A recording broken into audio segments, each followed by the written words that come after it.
Actually 21 March کو جب پاکستان میں لاک ڈاؤن اناؤنس ہوا ہے، جب فلائٹس بین ہوئی ہیں پاکستان میں، اسی دن میری فلائٹ تھی. تو جب اناؤنس کیا ہے ایئر اسپیس بین کرنا پاکستان گورنمنٹ نے، تو آئی ہیڈ نو آپشنز کہ میں کہاں جاؤں. اور مارچ کے اینڈ تک میرے پاس جو میری لیز تھی، جس اپارٹمنٹ میں رہ رہا تھا، وہ مارچ کے اینڈ تک تھی. تو بس پھر میں پھنس گیا. پھر کوئی آپشن نہیں تھی کہ کہاں جاؤں. دین قطر ایئر ویز سے فلائٹ تھی بکڈ، اور وہ پھر کینسل ہو گئی. وہ قطر ایئر ویز نے کیا کہا کہ وہ آپ کو دوبارہ کوئی دوسری فلائٹ دیں گے یا؟ اچھا ہاں، اس کے بعد پھر میں 3 دفعہ میں نے ری بک کی. یہ تھا کہ جس دن فلائٹ ہوتی تھی اسے 1 یا 2 دن پہلے کینسل ہو جاتی تھی فلائٹ، کیونکہ پاکستان گورنمنٹ اناؤنس کر دیتی تھی، اس ایئر اسپیس کا بین جو ہے ایکسٹینڈ ہو جاتا تھا. اچھا ٹھیک ہے.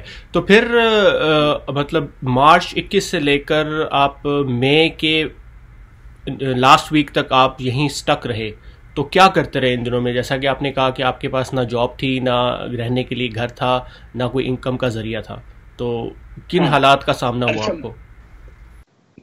مارچ کے اینڈ تک تو میں نے میری لیز تھی، تو وہ وہاں تب تک تو ٹھیک تھا. اپریل کے مڈ تک پھر میری فلائٹ تھی، میرا خیال ہے اپریل 12 کو. تو تب تک میں نے اس سے اپنے لینڈ لارڈ سے اجازت لے لی، اینڈ ہی واز کائنڈ انف کہ اس نے مجھے ایکسٹینڈ کر دیا. اس نے کہا 15 دن is fine, you can leave here, the situation is not good, I know you are stranded and you don't have any options. So 15 تک تو اس نے مجھے ایکسٹینڈ کر دیا. پھر 15 کے بعد I had to find a way کہ میں کہاں جاؤں. And then پھر مجھے کسی نے بتایا کہ پاکستان ایمبیسی سے رابطہ کرو. They are helping Pakistanis who are stranded here in the US. پھر انہوں نے مجھے ہیلپ کیا in terms of getting the Airbnb, اور ان کو ریمبرس کیا. پھر ایئر بی این بی جہاں میں رہتا رہا. میری فلائٹ جب تک تھی 10 مئی کو میری فلائٹ تھی. تو پاکستانی کونسلیٹ نے آپ کو ریمبرس کیا اس ٹائم میں جب آپ وہاں رہ رہے تھے؟ جی بالکل. اور نہ صرف یہ، کیونکہ انہوں نے ریمبرس بھی کیا، اور دے ور ریئلی پروایکٹیو. روز مجھے میں خود فون کروں نہ کروں، ان کا فون ضرور آتا تھا کہ کسی چیز کی ضرورت ہے، یا کوئی کام ہے، یا کوئی مسئلہ ہے تو ہمیں بتائیں. So I mean the only department I would سے اگر پروایکٹیو تھا پاکستانیوں کی مدد کرنے میں، تو پاکستان کا فورن آفس تھا، اور پاکستان کا مشن جو یو ایس میں ہے وہ کافی پروایکٹیو تھے. اور نہ صرف میں، باقی جتنے تمام پاکستانی جو پھنسے ہوئے تھے یو ایس میں، ہم لوگوں نے ایک ٹویٹر کے through I contacted everyone, and then ایک واٹس ایپ گروپ بنایا جس پہ ہم انفارمیشن شیئر کر رہے ہیں. اس میں جو آپ کو ٹکٹ لینے میں کیا اس کا طریقہ کار تھا، اور پھر فلائٹ کی صورتحال کیسی تھی؟ کہ سوشل ڈسٹینسنگ وغیرہ کے مسائل بہت زیادہ ہیں کہ فلائٹس کے اندر بھی سوشل ڈسٹینسنگ نہیں پاسبل، تو اس کے بارے میں بتائیں. اچھا، ہم لوگوں سے ڈیٹا، ہمارا ویزا، جس ویزا پہ ہم یہاں پہ تھے یو ایس میں تھے، وہ ویزا ہم سے لیا، اس کی کاپی اور پاسپورٹ کی کاپی ایمبیسی نے ہم سے لی، کونسولیٹ نے، اور وہ آگے فارورڈ کی پی آئی اے کو، تاکہ پی آئی اے پھر ہمیں بک کرے. جب پی آئی اے نے بک کیا 2 دن پہلے، غالباً 8 مئی کو مجھے وہاں سے ای میل آئی کہ آپ کو ہم نے بک کر لیا ہے. تو ٹکٹ کوئی 3,08,000 روپے، 3,09,000 روپے کا تھا ود ٹیکسز. اور ون وے ٹکٹ، وہ ایزی تھا. One way ticket, exactly. وہ ایزی تھا پروسیس، آپ کا کافی مہنگا تھا. تو وہ ٹکٹ لیا ون وے، اینڈ دین پھر میں کولمبس سے گاڑی رینٹ کر کے ڈی سی گیا صبح ہی، 10 مئی کی صبح. جو ایئرپورٹ کے باہر ہمیں ارائیول گیٹ نمبر 5 پہ سب کو بلایا ہوا تھا، وہاں سب کو جمع کیا، اور سب کو ایک پیپر پکڑایا جو کہ بورڈنگ پاس تھا ہمارا. اور وہاں پہ سب کے ایک لسٹ تھی لوگوں کے پاس. ایک پاکستان اتھارٹیز نے ایک جیٹ ایویشن نام کی کمپنی کو ہائر کیا ہوا تھا جو کہ سارا پروسیس کر رہی تھی. تو وہ کمپنی ہمیں وہاں سے بٹھا کے بسز پہ، کوئی سوشل ڈسٹینسنگ نہیں تھی. پھر جہاز کے اندر سوشل ڈسٹینسنگ تھی، اس طرح کہ آپ کی مڈل جو سیٹ تھی اس پہ کوئی نہیں بیٹھا ہوا تھا، تو آپ کے ساتھ والی سیٹ خالی تھی. جو پی آئی اے کا اسٹیورڈ سے جو عملہ تھا پی آئی اے کا، وہ پروٹیکٹیو گیئرز انہوں نے پورے پہنے ہوئے تھے، ماسک سب نے لگائے ہوئے تھے، انکلوڈنگ دا پیسنجرز. ماسک سب نے پہنے ہوئے تھے، گلوز سب نے پہنے ہوئے تھے. اور حالات یہ کہ جہاز کے کافی زیادہ خراب تھے. ایک اچھی چیز یہ تھی کہ ڈائریکٹ فلائٹ تھی، آپ کا لے اوور کوئی نہیں تھا. آپ ایئرپورٹ پہ اترے ہیں, آپ کو لگیج دیے گئے ہیں, پھر لائنز میں کھڑا کر دیا گیا ہے. جس نے جہاں بک کیا ہوا تھا ہمیں کچھ بتایا نہیں گیا تھا کہ آپ کہاں بک کر سکتے ہیں. بٹ ڈی سی اسلام آباد کا عملہ اس ٹائم وہاں پہ کافی ایکٹیو نظر آیا. جن لوگوں کی بکنگ نہیں تھی ان لوگوں کو بتایا گیا کہ سبسیڈائز ریٹ پہ آپ کو ہوٹلز ہم نے دیے ہیں. آپ کو پھر وہاں ایئرپورٹ پہ بسز میں لے کے جایا گیا ایئرپورٹ سے ہوٹلز کے اندر. وہ بسز کے حالات کافی خراب تھے, اس میں بھی سوشل ڈسٹینسنگ نہیں تھی, بندے کے ساتھ بندہ بیٹھ کے گیا ہے. پھر ہمیں ہوٹل لے کے گئے. ہوٹل میں پروسیس کافی تیز تھا. وہاں پہ ہوٹل کے لوگ تھے, پھر ڈسٹرکٹ ایڈمنسٹریشن کے لوگ تھے جو آپ کو سارا وہ کر رہے تھے, آپ کے بیگز وغیرہ سارے وہ کیے, ڈس انفیکٹ کیے. پھر ہمیں رومز میں بھیج دیا گیا اور رومز سے باہر جانے کی اجازت نہیں تھی. اگلے دن ہمارا صبح ٹیسٹ ہوا, لیکن 10 بجے میرا ٹیسٹ ہوا صبح, اور اگلے دن شام کو 8 بجے اس کا رزلٹ آیا. فارچونیٹلی جتنے بھی ہوٹل میں رماڈا اسلام آباد میں رکے ہوئے تھے PK 8722 کے پیسنجرز, سب کا رزلٹ نیگیٹو آیا. تو الحمدللہ اس چیز میں ہم لوگ سارے مطلب ٹھیک تھے. اینڈ دین سب نے اپنے گھر والوں کو کال کی, فرینڈس کو کال کی, اینڈ دین انہوں نے ایک انڈرٹیکنگ لی ہوٹل میں کہ ہم ان کو لے کے جا رہے ہیں. اور اس کے بعد بڑا اسموتھ پروسیس تھا یہ. الحمدللہ الحمدللہ safe and at home right now, and thanks to the government of Pakistan کے. بہت بہت بہت شکریہ ان کا کہ انہوں نے ہمیں یہاں پہ واپس بلایا اپنے ملکوں میں. چلیں, جو پاکستان ایمبیسی کا کیا رول تھا؟ وہ لوگ پاکستان کے ایمبیسیڈر بھی تھے پہلی فلائٹ میں لوگوں کو سی آف کرنے کے لیے.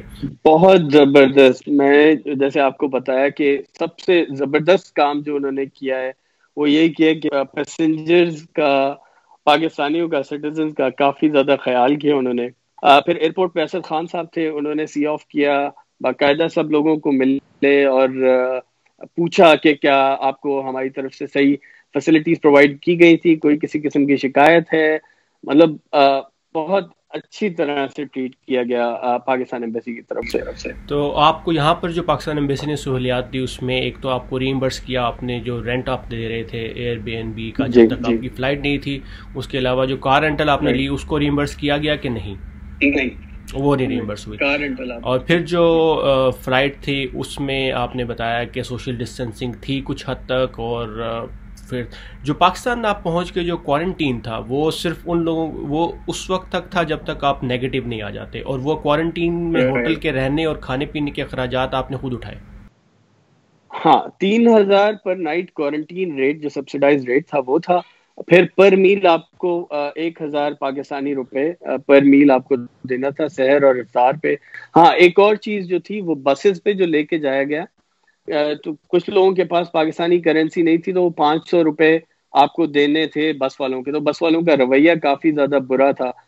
جو پیسنجرز ہیں ان کو مینڈیٹری کوارنٹین نہیں ریکوائرڈ, ان کو صرف اس وقت تک کوارنٹین کیا جاتا ہے جب تک ان کے ٹیسٹ نیگیٹو نہ آ جائیں, ان کو پھر گھر بھیج دیتے ہیں وہ.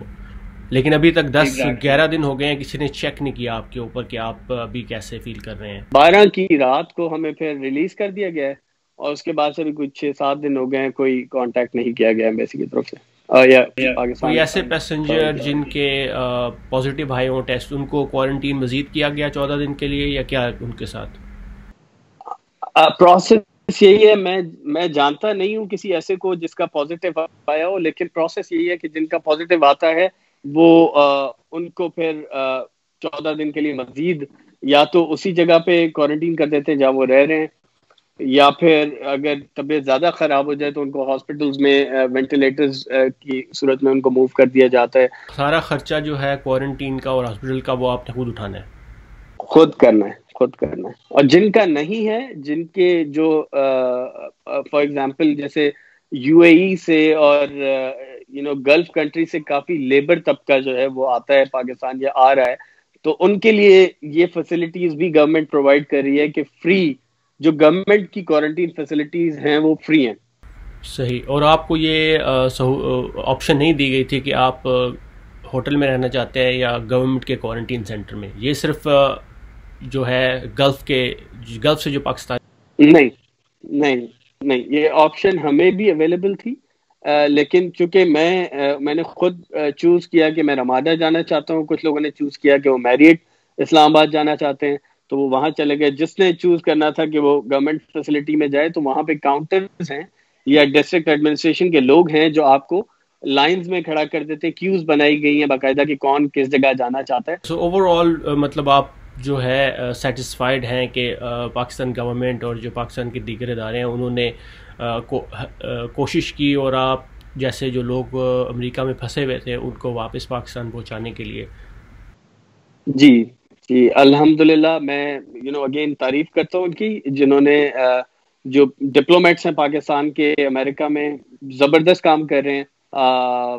جو فلاز ہیں وہ کچھ ہیں, وہ یہاں پہ ایک تو کافی زیادہ ہیں. جو لوگ 50-60 دن سے اسٹرینڈڈ ہے, ظاہر ہے وہ اپنی سیونگز کا کافی زیادہ حصہ لگا چکے تھے رہنے پہ یا کھانے پینے پہ, اور جن کو ایئر بی این بی کا نہیں پتا تھا وہ بھی فار ایگزامپل نہیں کر سکتے تھے خرچہ. تو وہ ٹکٹ کا کافی ایک ایشو تھا کہ کافی ایکسپینسو ہے. اور گھر آ کے آپ کو کوئی سوشل ڈسٹینسنگ وغیرہ کا انہوں نے آپشن نہیں کہا کہ آپ کریں گے؟ بالکل ہے, 14 دن کا ہے, 14 دن کا ہے. آپ کے اپنے اوپر ہے, کسی نے فون نہیں کیا. اگین میں آپ کو پھر بتا رہا ہوں کہ کسی کا کانٹیکٹ ابھی تک کسی نے کانٹیکٹ نہیں کیا, کسی بھی ادارے نے. لیکن آپ اپنے ظاہر والدین کو ایجڈ اگر والدین ہیں تو آپ کو خود ہی وہ کرنا ہے پروٹیکشن یا ڈسٹینسنگ والا. تو آپ ابھی تک اپنے پیرنٹس سے ملے نہیں ہیں, مطلب ان کو دیکھا ہے آپ نے لیکن آپ ملے نہیں ہیں, آپ خود کو کوارنٹین کیا ہوا ہے آپ نے؟ ہاں اس طرح نہیں, ہاں ڈسٹینسنگ نہیں. چلیں امید ہے کہ عید تک کی سارے دن پورے ہو جائیں گے اور آپ عید اپنے گھر والوں کے ساتھ اچھے طریقے سے منا سکیں گے انشاءاللہ.